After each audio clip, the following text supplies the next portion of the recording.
Boys and girls, this is the Undisputed Era. Adam Cole, Kyle O'Reilly, Roderick Strong, and you're listening to Going In Raw, baby. What's up? This is the most must-see WWE superstar of all time and his lovely, gorgeous wife, Marie. And you are going in Smackdown Live. Hi, this is Shinsuke Nakamura. Shinsuke watch him going in the Raw. Hey, friendo, Steve here. And Larson. And welcome back to Going In Raw, the only pro wrestling podcast you need to be listening to right here at youtube.com/Steve and Larson. Available wherever podcasts can be found. If you're listening to us on a podcast app, hey, man, give us a review, a rating, or a comment. All those things. It really helps boost the exposure of Going In Gosh Raw. darn right it does. Absolutely. If you're watching us on YouTube, hit that subscribe button because last night we went live for the takeover, and if you hadn't hit the notify bell and clicked on all, you probably wouldn't have known about it. You'd be sitting there by yourself, all by your lonesome. Watch a takeover. Are you lonesome tonight? And you're not watching Takeover Portlandia with Steven Larson. Well, there's reason for that. You didn't hit the notify bell. Hit that notify bell. Yeah, this was going up Monday morning. We didn't watch SmackDown Live, and after watching it Saturday night, wow, we made the right choice. Because if my wife had known I had spent my time watching that abysmal piece of wrestling television, it would have been grounds for divorce. She would have said, damn it, Larson, you idiot. Yeah. You idiot. You wasted 2 hours of your day after watching this garbage. 10 years of marriage now for you guys, almost. Just about, yeah. I married a complete and total dullard. Not just 10 years, nearly 10 years of marriage, 17 years together almost. Yeah. Man, what a waste of an investment of her time. Yeah, she was like, I've had it with you. Lucky for you, you didn't watch SmackDown. You chose to spend Valentine's Day doing what? Watching Marriage Story. Who's a better booker, the guy who wrote Marriage Story or Bruce Pritchard? Noah Baumbach, 100%. Yeah. Because Squid and the Whale is a fun movie. Okay, I never saw that one. Oh, it's got Jeff Daniels in it. I don't know. Oh, he's my favorite. Yeah, you should watch it for him. He should be the exalted one. Yeah. In AEW. Yeah, I like Squid and the Whale. All right, let's talk about SmackDown. If we must. Later on today, well, there's been a bunch of little news stories that have been breaking over the weekend. Yeah. We're going to talk about all that stuff. Yeah. My favorite one, though, Sasha Banks apparently is going to be in The Mandalorian cool. season 2. That's awesome, but we'll talk about that on News Brief. Yeah, that's News Brief. That's later today. Later on today. This is an obligation. We can get this out of the way. Yeah, but it's also kind of fun sometimes to channel our inner, what I said before, our inner JD. You know, he's the guy who takes the WWE to task, and sometimes it's fun to hop on that particular. I really felt like this is the worst SmackDown since the move with Fox. Wow. I thought there was one redeeming quality to it. What was that? The match between Bayley and Carmella. Yeah, that was the best. That was the best match of the night of the 3 matches on the card. Yeah. And then the finish of that seemed like a little wonk. Yeah. Oh, yeah, it was because of the Hulk Hogan was on this episode of SmackDown. I mean, the NWO theme, Firefly Funhouse was fun. It seemed a little undercooked. So did the Otis thing. No, okay. So here's the thing: everything about SmackDown was totally undercooked. Was undercooked. Everything. Send it back to the kitchen, man. Yes. This is too. It's too. You're rare. trying to feed me raw chicken. This could kill me. You're trying to give me E. coli, man. Yeah. I don't want salmonella. No, send it back to the kitchen. Do it right. I feel like Gordon Ramsay right here at Hell's Kitchen. I watched SmackDown Friday night, but it wasn't the live version because screw that stupid Fox Now app. I watched it on the cable TV. But I saw a lot of the Twitter response to the Otis thing, and I was like, oh, man, they're really going to do this switcheroo with Dolph Ziggler, and it's going to just heart-wrenching. It's going to be heart-wrenching. Undercooked. It was just a sort of half a fart. And honestly, at this point, observing Otis's behavior, no girl likes a pushover, and that's just what he's being. If you got a date set up and you go to the restaurant and she's sitting across the table from somebody else, you at least go up and have a conversation about what the heck's going on. Hey, what's going on here? Dolph, what are you doing here? Why is he here? Yeah. You just don't leave. Yeah. That's twice this happened to Otis now. The first time I was like, dude, he's got to speak up for himself. It's funny because you can draw a lot of parallels between the booking on SmackDown, the writing on SmackDown. Look, man, I'm not a wrestling booker. I've never been one.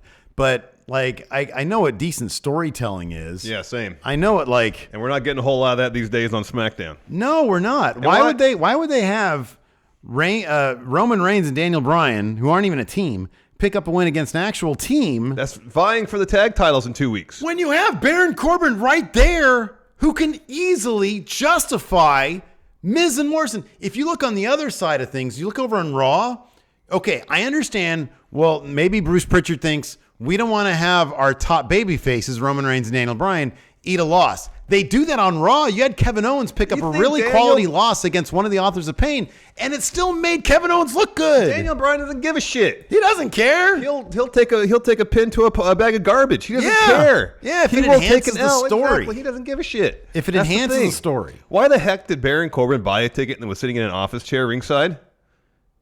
Oh, I mean, well, wow. I didn't know that was a ticket that was available to the general public. It's not. Hold on, I'm going to get on Ticketmaster. He was sitting, so he wasn't even actually sitting in one of the rows. They put that office chair there in the corner of the barricade where no one actually sits during a show. Yeah. It wasn't a real seat. I know he didn't buy a ticket. Yeah. Then he interferes, and his sedan is waiting for him at the top of the stage. It makes zero sense. Doesn't make any sense. It doesn't make any sense. If he's barred from the arena, if he's been fined, like, okay, if you want to push credibility by saying he bought a ticket and sitting front row, at least actually have him occupy a seat. Have him occupy a seat, and he can still get involved from across the barrier to the extent that Roman or Daniel Bryan could eat a pin. And like that stuff is totally possible. Really, once he hops the barricade, have security come out and try to hold him back. Really, for once, I'd like to see someone do that. I don't care if you're a wrestler. If you hop that barricade, security should get you. Yeah, totally. Period. I agree with that. Stop insulting my intelligence. The whole end of that insulted my intelligence. Yeah. And it really upset me. Yeah. Really upset me. It was bad.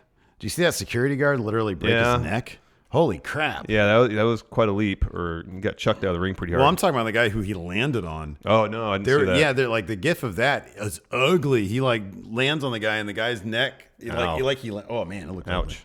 Yeah. That segment. Nothing you can do about that. That segment that preceded That's not bad writing. But the segment that preceded it was. All that stuff between Sami and Elias was awful. Oh my God, it was unwatchable. So bad. It was unwatchable. It just went on forever.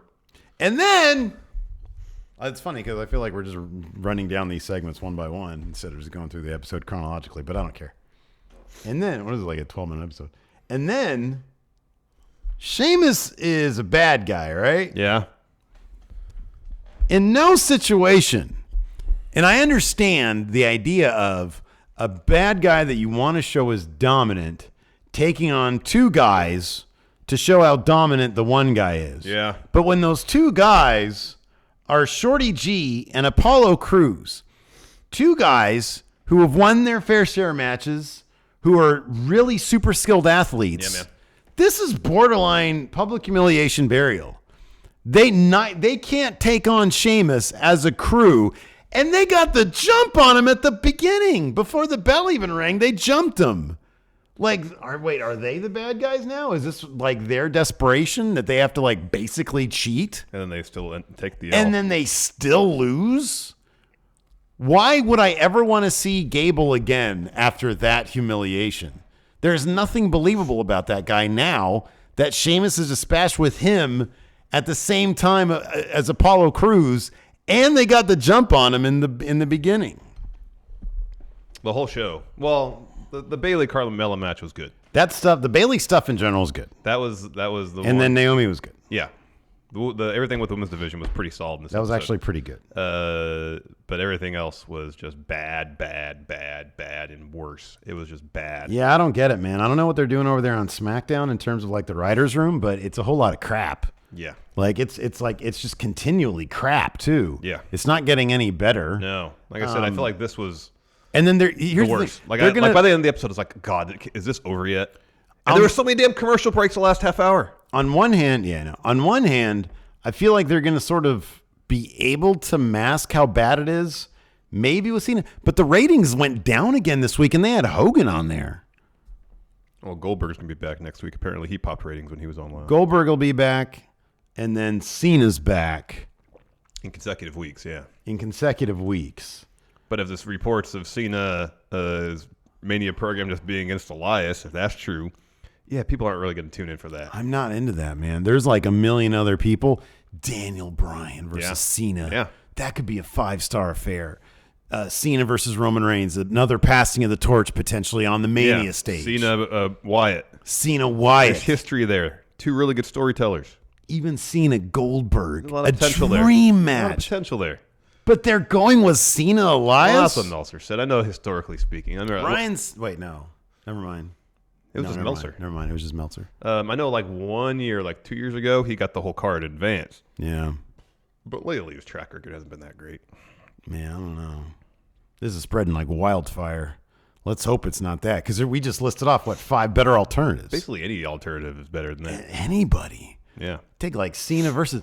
I'd take Cena versus Sheamus, man, over Cena versus Elias. Elias is dead in the water to me. They have completely annihilated. Well, the thing is, too, if they're going to do Cena Elias, odds are... I mean, Cena's not the one to turn heel in that situation. It's going to be Elias. Elias has got to turn heel. What are they going to do, a face versus facing with Elias? No, it's not going to work. That's not going to work. It's not going to work.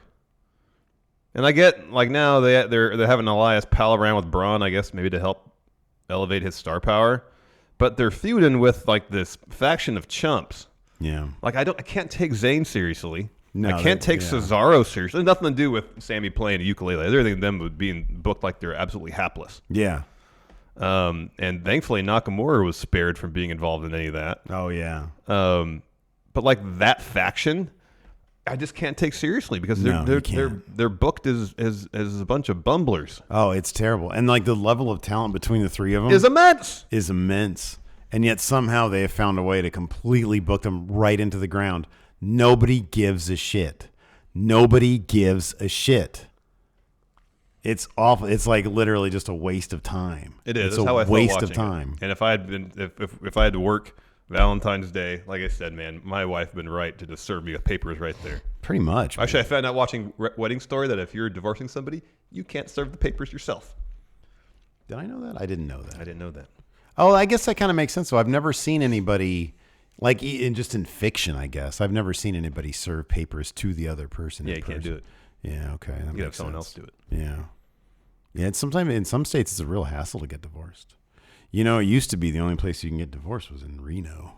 People would think like they'd go on a pilgrimage to Reno just to get divorced. Isn't that weird?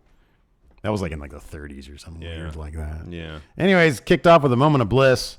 Nikki Cross and Alexa wanted to talk about celebrity crushes. Yeah. And Nikki apparently pegged Alexa's celebrity crush as Brad Pitt.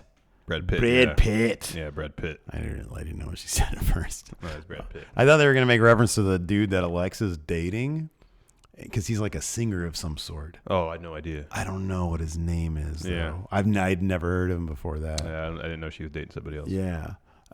Anyways, Alexa asked Nikki who's yours and a celebrity crush, and she just says, "Don't be naughty." Don't be naughty. And then Alexa says, "Here comes Carmella." Mella comes out and says she's going to shock everyone. Shock. When she becomes SmackDown Women's Champion again, remind everybody why she is money. Yeah, man. Alexa's asked about her relationship, Mella's relationship with Bayley. Carmella says her and Bayley used to be best of friends, and they had photographic evidence to show did a they, little slideshow. in fact, did hang out. I remember Baymella. Yeah. And that was until Sasha came back and drove a wedge between them. Boo. And now, Bayley is just like sulky, emo. Now she's going to drive a wedge between Mandalorian and Baby Yoda. Maybe. Maybe. I don't know. Anyways, Bayley interrupts, says, "Carmella, you're so nauseating. And I just pitied you at NXT. Yeah, like we were kind of friends, but really I just trying to be, I saw someone new, wanted to be your role model, show you the ropes." And says, "Now you're just a loser." Bayley says, "I'm most dominant SmackDown champ ever." Says, "No one can touch her. Not Mella, not Alexa Bliss beat you already, and not Nikki Cross. They beat the two of you in one match." Yeah. And Mella's like, "Shut up. Let's fight now. Yeah. Let's not wait till our match later. Let's have a match now." I thought Bayley was really good this week. I thought that even like her backstage stuff, she seems to be having a bit more fun with it, and she's finding the voice of what she's supposed to be. The role model, that she's been able to like use the role model thing as an anchor. Kind of, yeah. I feel like she went overboard with the sulky stuff for a while, whereas I know. Yeah. there's a way to have fun with the sulky stuff, and she wasn't doing it. Yeah. Like when she went backstage and she like slammed her title down on the thing. Yeah. But you could tell she was like, I shouldn't slam this too hard. Too hard. I'm not Tetsuya Naito. Right, exactly. I'm about to go pay for a meal with this belt. Yeah, man. After that we had, they walked down to the ring and they had the match. Yeah, they go to commercial, come back. I think Bayley had the upper hand during commercial break. I drank all my thing. This is a really good match, though. It was really good. Like I said, the finish was a little not as tight as I'm sure they want it to be.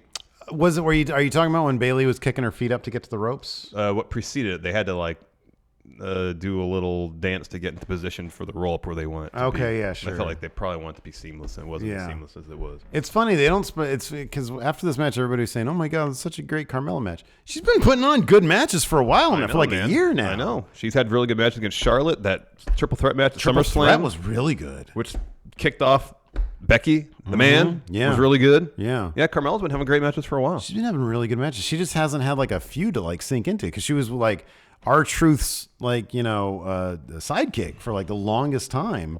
Yeah. But like it's obvious she'd been putting in the work. Yeah. She's great on the mic. She's always been great on the mic. Yeah, she's always been really good on the mic for like years now. Yeah, and she's really developed into a really good wrestler. Yeah. They have a lot of quality wrestlers, man. They really do. They do. So anyways, Carmella gains the advantage, hits a bunch of moves, but eventually runs into a Bayley to belly. She kicked out of that. Why is it like... It's kind of a big deal. Yeah, I know, but it's not her finish anymore, so I knew she was going to kick out. She has a rose plant thing now. Yeah, I know, but when's the last time somebody kicked out of it? I mean, it might have been last week. I don't know. Has somebody kicked out of one? It's happened the last month. Has it? I feel like it has. Wow. Man. I don't remember that. Because she doesn't win matches with Bayley Bill anymore. No, I know, but she also doesn't really... Well, maybe she does do them. I don't know. I just thought it was pretty shocking that she kicked out of one like so cleanly. Because Bayley... Didn't Lacey Evans run into a Bayley to belly and got pinned? Maybe I'm wrong about that. No, she might have kicked out. Yeah, I don't know. I feel like everybody kicks out of the Bayley belly. Now that's when it happened and she kicked out. I was like, all right, that's not surprising. All right. Well, I was surprised. Bayley goes for a running knee, misses that. Mella tosses her out of the ring. Bayley drapes her neck with a top rope. Tries to go up top. Mella knocks her over, hits a super kick, follows with a Frankenstein, gets a 2. This is a great sequence where they're doing a bunch of roll-ups on each other. Mella hits a super kick. Bayley rolls out of the ring. And then Mella comes out. Bayley tosses from the ring post. Back in the ring, goes for the rose plant, misses. Mella goes for a super kick, misses, but then locks in the code silence. Mm-hmm. And Bayley escapes. She did it kind of interesting way I haven't seen before. So Mella kind of supports herself, her one side with her arm, and Bayley pushed that arm out from under. Mm-hmm. That was good. Yeah. Smart. In the end, though, Bayley pins Carmella, gets her feet up on the ropes, gets the win. Mm-hmm. And as soon as the bell rings, Bayley's right on Carmella, attacks her, hits Rose Plant on her. Naomi comes in. She gets in Bayley's face, and then Carmella comes from behind Bayley and pushes Bayley into Naomi. Mm-hmm. And so Naomi and Carmella lay out Bayley. But they have a fist bump moment. Yeah, I kind of feel like it would have been understandable for this to get a little testy. Because she did the push into the person. And granted, it was accidental. You could have been like, hey, watch what you're doing. Yeah. Well, they're both good guys. It did lead to a match for next week, though. Yeah, a number of contenders match. Because later on, let's get to it now. Bayley had an interview. Set up our streaming PC. After we learned that Baron had been fined and suspended for this week's episode. Mm-hmm. Bayley has an interview where she threw the title down. And she was asked about the controversy of the match earlier, if she'd give Mella a rematch. And Bayley's like, there's no controversy. I won. I'm the best. The next time I'll defend my title will be at Super Showdown. So that's news. Yeah. And she doesn't care who she faces. I'll face whomever, she says. Was there also an announcement about Becky fighting at Cesaro? Are there going to be 2 women's matches? I haven't heard anything about Becky at Super Showdown. I just heard this one. Bayley's going to defend her title there. All right. So, yeah, she doesn't care who she's going to face. But whoever she faces, they will be fully clothed from head to toe. Mm-hmm. Mm-hmm. She didn't say that. It'd be great if she did, though. Mm-hmm. Afterwards, Otis is backstage. He's prepping for his date. He's got Tucky with him. And he gets a text, I guess, from Mandy. He texts her back saying that she's running late. So he tells Tucky.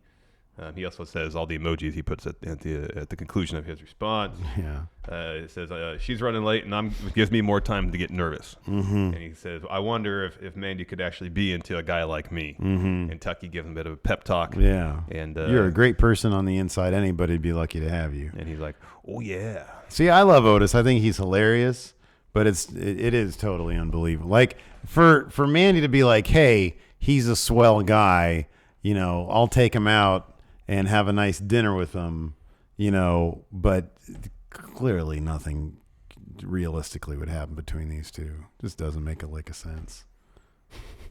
Like, the way he talks, it's like, how do you have a conversation with a person like that? You can't. Could you imagine if we try to have a podcast and I'm sitting there,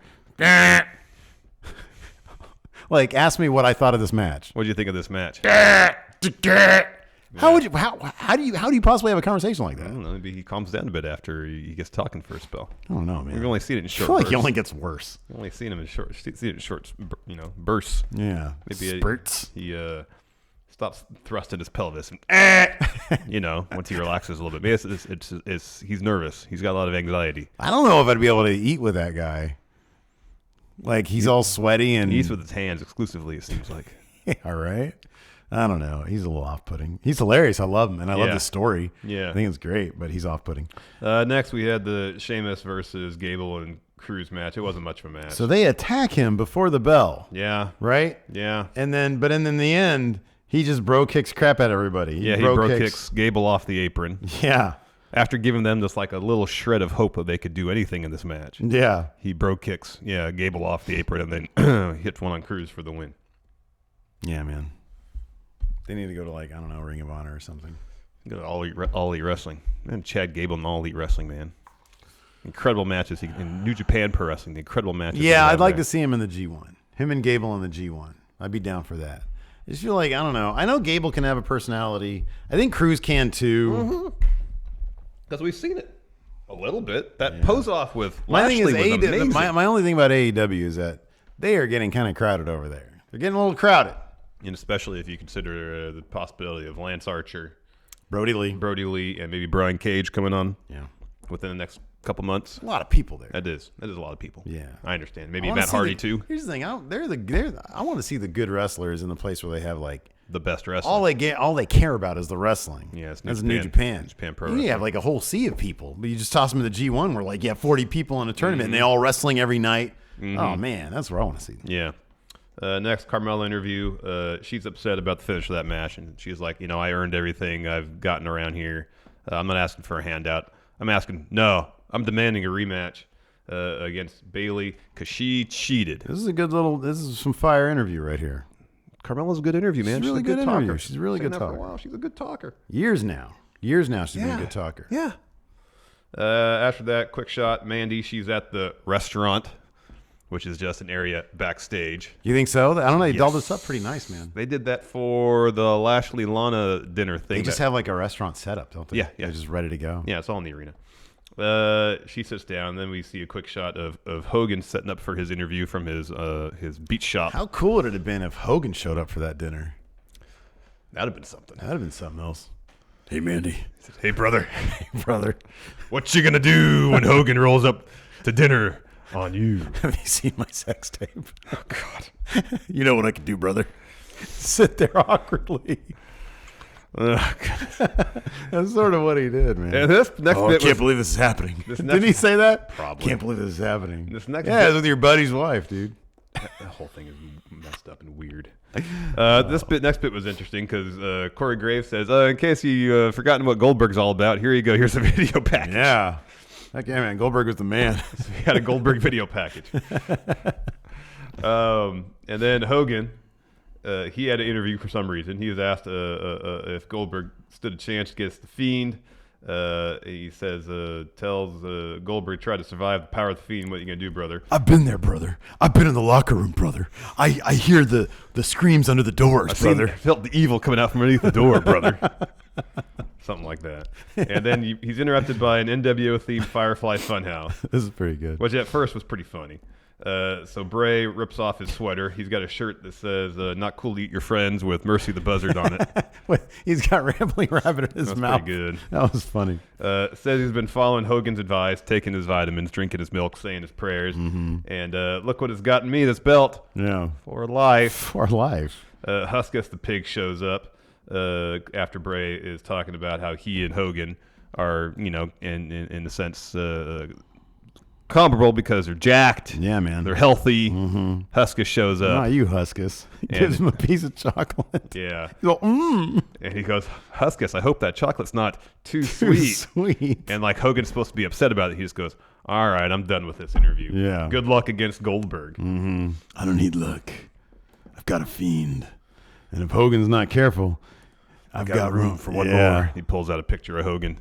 And that's when Hogan does the eye roll and leaves. Let me ask you something, man. I kind of feel like the whole idea of Goldberg winning at Super Showdown is like not possible. I don't think that's going to happen. No, I don't think it's going to happen. I think like there's no evidence that that Bray, that they've lost confidence in Bray as a champion. Oh, I see no evidence of that Like either. he's out there talking crap to Hogan. I mean, mocking Hogan. Yeah. Man, he's not going to drop that Probably title. not. I mean, if he were, I wouldn't necessarily think of it as an indictment of Bray, per se. It would just be a situation where Vince sees a match and sees dollar signs. To the Kevin Owens Universal title. Yeah. I know. I think, oh wow, Goldberg versus Roman. That's money. Yeah. Yeah, hopefully he's learned his lesson. Because, even if they do Goldberg versus Roman, that definitely doesn't need the title. No. But then Roman's probably going to win an Elimination Chamber and be the number one contender. Yeah, that makes all sense in the world. Because, there's not even anybody else in the chamber that, makes any sense. There's nobody else on SmackDown that, makes any sense. No, it's just Roman. Or Cena. If they want to have Cena do it, it makes sense. But yeah, it's just pretty much Roman. Yeah. Time as far as full-time members. You get a quick shot of Heavy Machinery backstage. I guess Tucky's probably hyping up Otis for his date. He's like, hey, Otis, do you have a condom on you? Because you got to have safe sex these days. Here you go. Oh, and then he starts putting it on right there. Tucky! So next we had Cesaro and Sami Zayn in the ring. God, this was so long. Sami had a ukulele. Cesaro had there's a bug flying around. Yeah, it's a damn fruit fly. Cowbell. And it started out with an interesting premise. Elias had come out, but Sami's like, hey, we're here. We're doing a protest concert in the spirit of Woody Guthrie, Billy Bragg. There's another name too. I don't know. But it was I was like, oh, okay, could be clever maybe. But then they're like, it's obvious that they're not musical in the least. No. And they're trying to have that be a joke, but it's not funny. None of it was funny, man. So they're about to do their song. Sami's trying to find the key. They're about to start. Elias comes down. It says, Sami, you're trying to make your name off Elias. You'll find out WWE stands for Walk with Elias. Sami says, who the hell do you think you are for interrupting me? And Elias says, I'm staging a counter-protest right now. Sami responds, well, normally I'd have these two security guys here beat the heck out of you, but, hey, hats off to you, all about free speech, open dialogue. Come on down to the ring. Elias gets in. Sami and Cesaro are about to get started. Crowd starts chanting, walk with Elias. Sami and Cesaro stop. Sami insults the crowd about somebody's jerseys are retired for the Vancouver Canucks NHL team. Time for another take. Sami tells Cesaro, I want less cowbell. Yeah. And so the crowd's chanting more cowbell. So Cesaro chucks the cowbell. Yeah. Sami tries again. Another walk with Elias chant. Sami does the thing where you go, oh, if you guys don't shut up, I'm going to stop the concert. So, of course, they're going to make more noise. He talks trash about some more Canucks. Cesaro and Sami attack Elias. Braun's out to make the save. Braun corners Sami. Then the security guard hits Braun. He chases him into the ring. Elias drops him with the clothesline. And then he and Braun toss him out of the ring onto another dude. Yeah, man, that guy ate it bad too. All for that crap segment, man. It was a horrible segment. It was really bad. After that, Naomi had an interview. She's tired of Bayley. What happened to Carmella was unfair because the feet were on the ropes. But she wants a title shot because Bayley's never beaten her. And she wants to be the next SmackDown Women's Champ. Yep. And so it was announced to Carmella versus Naomi next week. Winner faces Bayley at Super Showdown. You got that right. Also, Goldberg is going to be there. Live. It said live. Goldberg live. Okay. So, I guess live probably mean that could mean from his garage. Yeah. His Ty Lopez garage. Yeah. But maybe not. Maybe he'll be in. Gosh, they said where? Oh, Phoenix. It's in The Phoenix. NWO merch behind Hogan looked so great. Man, that was a really great logo. To this day, you look at a wrestling crowd, you can always pick out the NWO logo. It's always just there. You can see, you can look at everybody else and see what they're wearing, obviously. But the NWO one always just stands out. It's iconic, man. It is. NWO is for life, man. It started out for life. Crazy how quick, they ran into the ground. Yeah, that's the thing. It started out pretty cool, but then That'd be a good 10 for the win. 10 ways they buried the NWO. 10 biggest NWO misfires, because there were a ton of them. Yeah. Anyways, next, Mandy Otis recap, and then we have Otis show up at the restaurant with some flowers. We cut to Mandy inside the restaurant, past the where you get seated and stuff. Dolph steps up behind her, puts his hand on her shoulder, and just goes, "Hey, Mandy." Cut back to Otis as he's walking into the restaurant proper. He sees Dolph sitting there with Mandy. Yeah. Slowly lowers the flowers, drops them. That's it. Yeah, I thought for sure that it was going to be like Otis goes over. It'd be like a Biff Tannen situation. Otis goes over there. Hey, Mandy. He's got a half erection. Dolph Ziggler walks up. He big dogs Otis. Erection goes down. And especially, and he does that before Mandy gets a chance to say anything about what's going on. Because what probably is going to happen is he's going to find out that he walked in right as Dolph sat himself down, despite the fact that Mandy didn't want him to. Right, exactly. And she thought maybe that Otis stood her up. Maybe she was torn about that. Any number of things. And like they could have done this so that it was like truly, really heartbreaking. But it just seems so like underwritten. Yeah, like it totally was. Sometimes you need to add details. I get the feeling, and again, I'm not there. I don't know. This is being written. I feel like it's being written by somebody who has such an old school sensibility about pro wrestling that it's not up to the time. It's not current. It's not like what we expect from writing. It's Bruce Pritchard who's writing it. I know. I mean, and that's it. He's a really good storyteller on his podcast, but it's like he hasn't really learned any lessons of like real life stories to adapt it to like wrestling where you need some minutia. Yeah. You need some detail. You need some layers. Yeah. Not everything is that simple. And that's when honestly, like I can hear it in my mind. I can hear Conrad saying, okay, why did you do this? Pritchard's answers are always so basic. Well, we thought he was the hot hand, so we went with him. Well, we needed to get heat on this guy, so we did this. And it's always the most there's never any minutia there. There's never any layers. No. And it's just that's where his writing seems to exist. Yeah. Yeah, I know. But you look over on Raw and it's like, man, Heyman's actually, now that he's found a groove, there's like a lot going on there. That's why it's entertaining. Raw's been really good lately. Been way better than SmackDown, that's for damn sure. Yeah. Next, main event, Miz and Morrison taking on Roman Reigns and mystery partner. So Miz and Morrison come out first, drop a promo. What's been up with the Miz lately? Last couple weeks, he's been off a bit on his mic game. He says whether a lot going on, man. Says whether you beer me. That's right. That was He's weird. trying to say boo me or cheer me. Like beer me. Here you go. Morrison's throwing him off his game. I don't know. Maybe. Man. But there was this great bit where Miz says... what if Morrison, like, in his time away, he, like, turned to Scientology. And so now he's just... Because he's in Hollywood, Yeah. And he's just, like, trying to sell Miz Not on everybody Scientology. in LA is a Scientologist, Steve. A good 70% of the people are, my friend. I lived there for 11 years. Yeah. I don't think I met a single Scientologist. Really? When I wasn't walking by the Scientology place in Hollywood Boulevard. I think you probably did. You just didn't know. Because they're possible. not all, like, super open about it. What if Morrison, who's from LA, so he's at least 70% Scientologist, he's just, like, on and on and on about Scientology to Miz, and that's throwing him off his game. Is he actually giving Miz personality tests? Several. Backstage? Several. And he's trying to get his like a bank information from him too. Uh-oh. But Miz is like, dude, I'm not in yet. I've been very polite with you. I know. Here, sign the C-Corp contract. Yeah, exactly. He's like, $1 billion years. Can I try it for like a month? No. Billion No, years. either you're in or you're out. There's no middle ground here. I think that's what it is, man. There's a pretty funny bit where Miz says, hey, I've been here 15 years. I'm here every day. And Morrison says, yeah, I've been here for a month, and I've been here all the time. Yeah, it's pretty funny. That was actually a good line. His delivery was good, too. Yeah. Anyways, Miz says the best tag team of the 21st century. Reigns comes out. Before we find out who Roman's partner is, we get a gosh darn barren Roman Reigns recap. Yeah, right? I know. He's barred from rings. He's barred from the arena. Why the F do we need that? Elizabeth Moss is a Scientologist? Yeah. Wow. Yeah.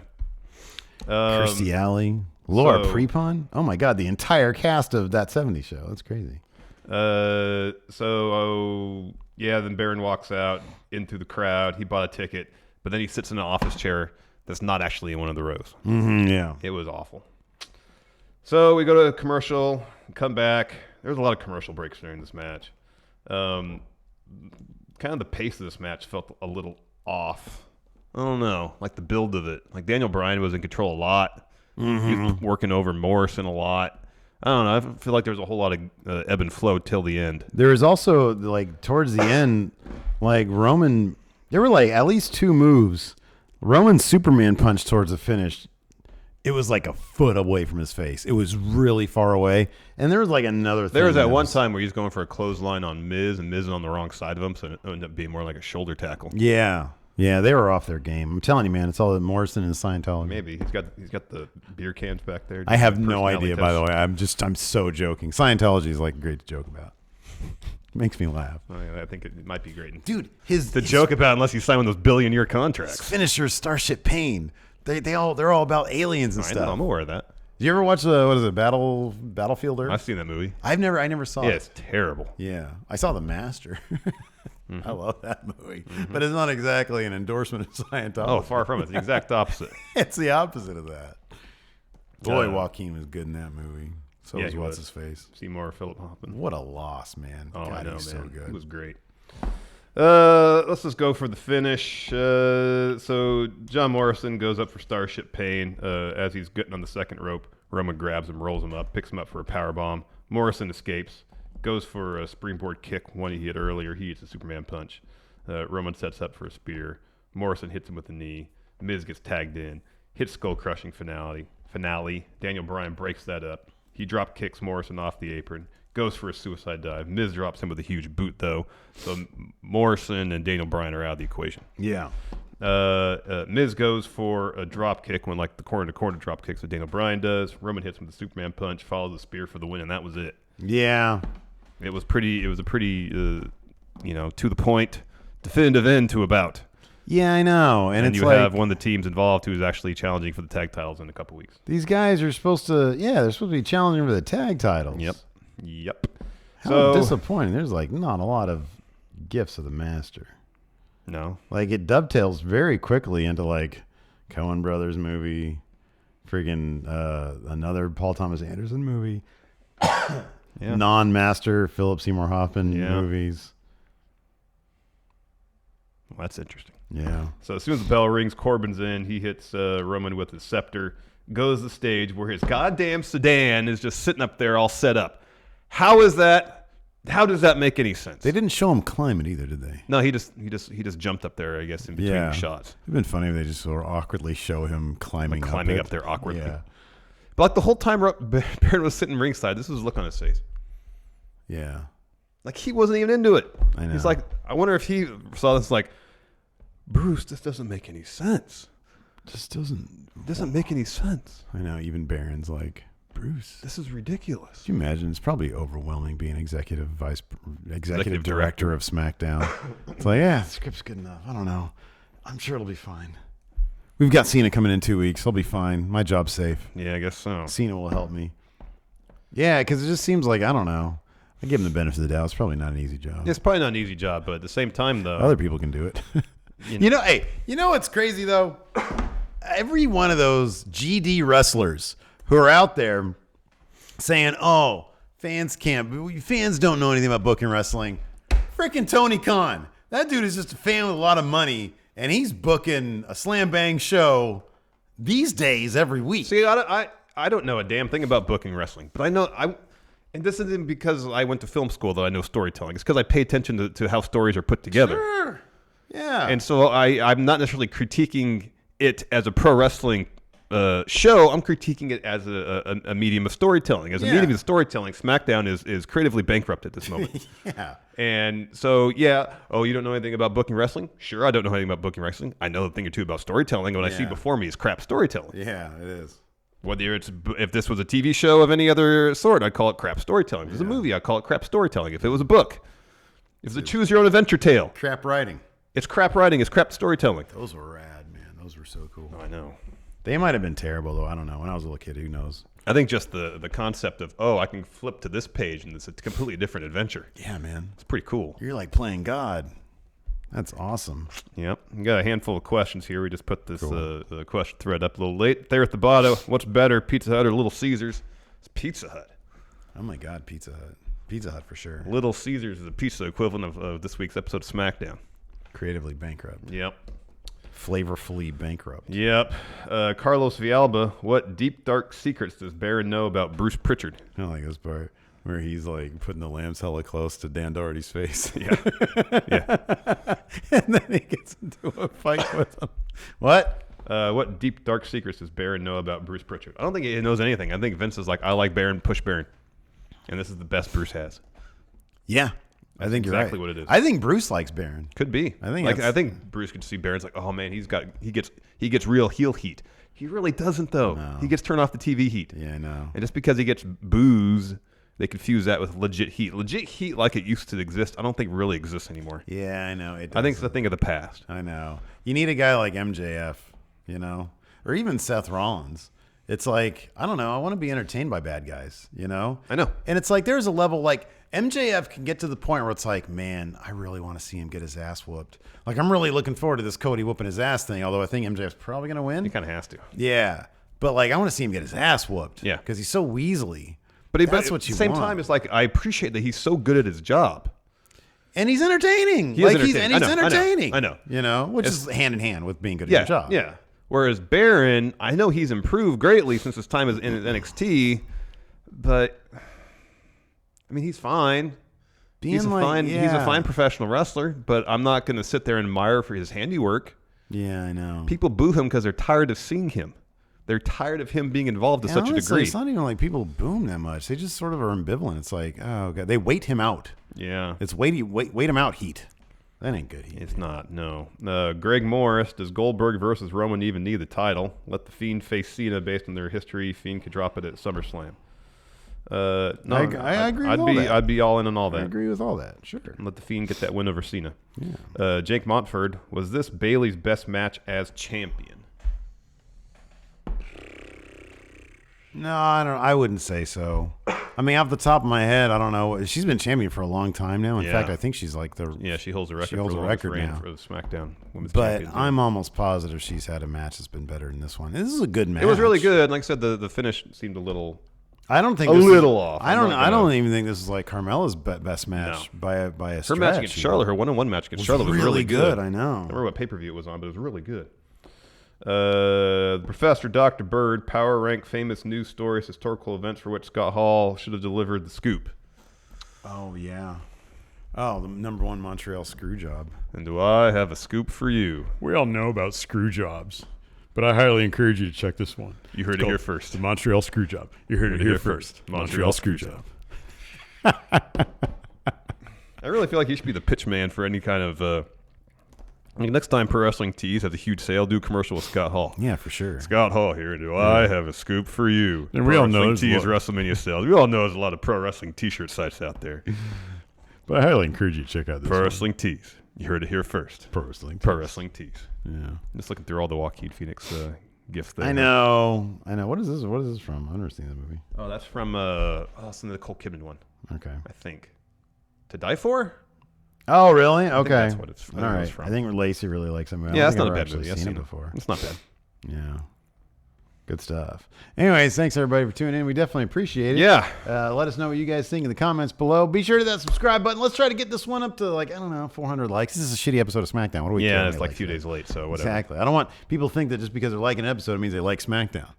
Yeah. You know what I mean? Yeah. Just because you like us, maybe if you didn't like SmackDown, hit that like button. There you go. Or if you did like SmackDown, hit the like button too. Why not? All right, sure. All right. Anyways, we got to watch TakeOver yesterday. So thanks for watching. Until next time, we'll talk to you later. Goodbye.